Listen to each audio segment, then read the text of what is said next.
So 136 states, لو أشرق لك نور اليقين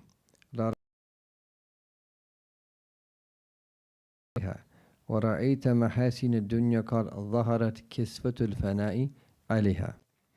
So this translates, if you were illuminated by the light of certainty, you would see the hereafter as closer to you than if you were to depart for it.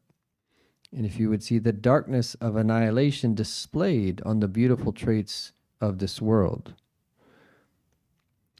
And then in 137, ما حجبك عن الله وجود موجود معه إذ لا شيء معه ولكن حجبك عنه توهم موجود معه. There is no existing thing knowing and believing the existence of Allah. This word yaqeen can be described, which is of course the word for certainty, that it is the knowledge that when it is present, that no illusions exist, a state of shakiness or turbulence. So when yaqeen, when certitude is present, this is what happens to the heart. The heart is still. It has tumanina. It is tranquil. And it doesn't get upset or agitated the way that hearts that. So it's knowing something with 100%. There's not even 1% that at all of any level of doubt. It's complete certainty. Okay, so لو أشرك لك نور اليقين. If this were to be someone's state, if you are illuminated by the light of certainty, he's going to mention two things. Two things would happen. La ra'ayta, so ra'ayta is to see. You would see what? The akhirah. The akhirah, of course, is the word that we use for the hereafter, the world literally that is to come. You would see the world to come, the hereafter, as closer to you, aqrab ilayk, min an tarhal ilayha. So rahala yarhalu is a beautiful word in the Arabic language, which connotes this meaning of setting out, departing, leaving from somewhere, going to somewhere else. And so a rihla is a journey. So the idea here is that we're travelers, all of us, even if we're not physically traveling, all of us are spiritually traveling in reality as we go through life, and that at some point we're going to depart from this world. And at some point, no matter how long that we live, that we will cease to exist, and then we will travel to the next abode. What he's saying here is something happens here in this world when the light of certainty comes to the heart. You will see the hereafter, even though it's something that's coming, even though it seems like we have to depart from this world in order to experience as if it is right before us. So this is the first thing that happens with the light of certainty. The second thing is, وَلَا رَأَيْتَ, you would also see the mahas, translates that here as the beautiful things of this world. Okay. And you would have seen the beautiful things of this world, you would see their true nature. And the moment there's a pull towards them, we're attracted towards them. Sometimes we get veiled by them. We see them for what they are, not what they're pointing to. We don't see through them. Don't see. Reality is, as he says here, قَدْ ظَهَرَتْ كِسْفَةُ الْفَنَاءِ عَلَيْهَا. So this word kisfa in Arabic is from the same root word where the word that we have for an eclipse. So kasafa yaksifu is for eclipse to transpire. And of course we have a kusuf and a khusuf, and the scholars differ. Are there different words in the Arabic language for a solar and lunar eclipse? Refers to a solar eclipse. And what happens in the solar eclipse is the sun itself is veiled, and the light that it normally has is covered.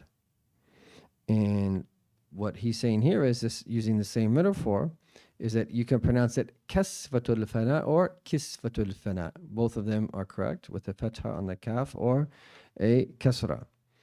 And the former, i.e. kasfa, is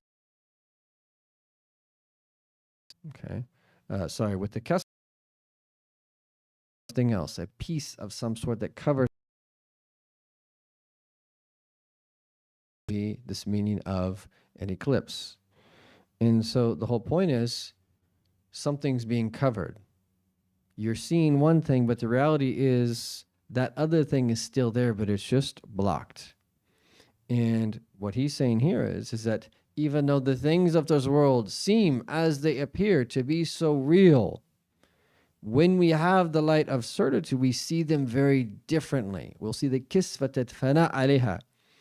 He translates it, here's the darkness of annihilation. In other words, we will see them for what they are.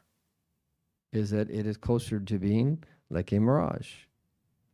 So then if we look at this other aphorism, again, we're focusing now linguistically what some of the words mean, and we'll plunge into the meanings, inshallah ta'ala. So, ma hajabaka anillah. So the word hajaba is to veil. There is that wujudu mawjudan ma'hu. And so literally, wujud is the existence, and the word mawjud also stems from the same root, is an existent thing. The existent of an existent thing. That is very eloquent in Arabic, very verbose, and doesn't sound so good in English.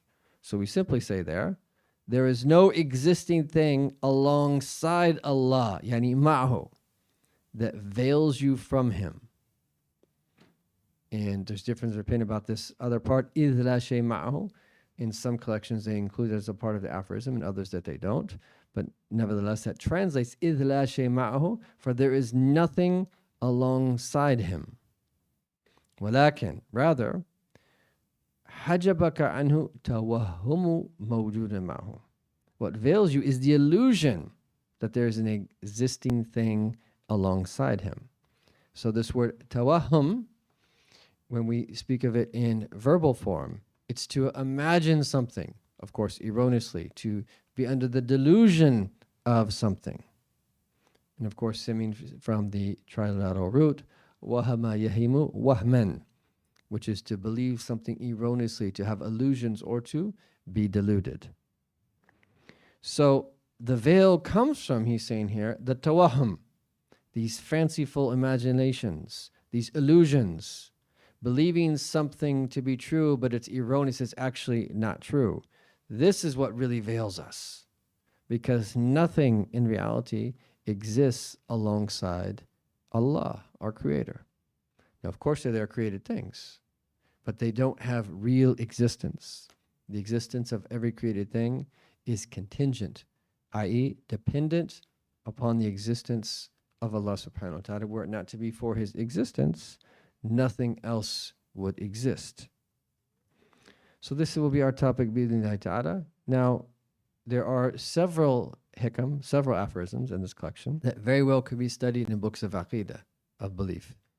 And we've probably had about 6 or 7 of them, and I'm in the process of collecting them because this is something that could be taught in and of itself. And the more that we love Him, the more that we'll come to know the seed of this reality is planted here in the world.